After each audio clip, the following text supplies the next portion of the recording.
Hello दोस्तों, नमस्ते, प्रणाम। मैं घूंघट वाली 960 अपने यूट्यूब चैनल में आप सभी का स्वागत करती हूँ।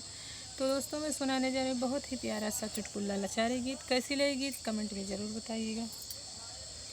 हमका भी यही ले आया बलम मोर नैहर छोड़ाया, हमका भी यही ले आया बलम मोर नैहर छोड़ाया।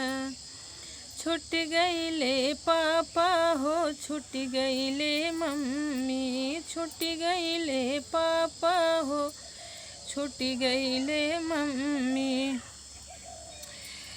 का ऐसा जादू चलाया बलम मोर नैहर छोड़ाया, हमका भी यही ले आया बलम मोर नैहर छोड़ाया, हमका भी यही ले आया बलम मोर नैहर छोड़ाया। छूट गईले चाचा हो, छूट गईले चाची, छूट गईले चाचा हो, छूट गईले चाची। का ऐसा जादू चलाया बलम मोर नैहर छोड़ाया, का ऐसा जादू चलाया बलम मोर नैहर छोड़ाया, हमका भी यही ले आया बलम मोर नैहर छोड़ाया।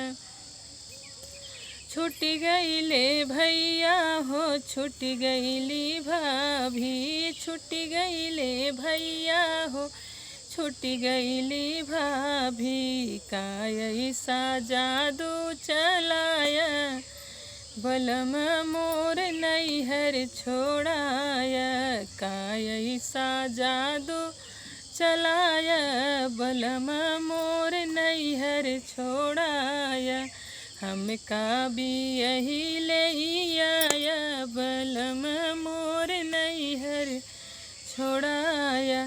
छूट गईली सखिया हो, छूट गई सहेली, छूट गईली सखिया हो, छूट गई सहेली। का ऐसा प्रीत लगाया बलम मोर नैहर छोड़ाया, का ऐसा जादू चलाया बलम मोर नैहर छोड़ाया, हमका भी यही ले आया बलम मोर नैहर छोड़ाया।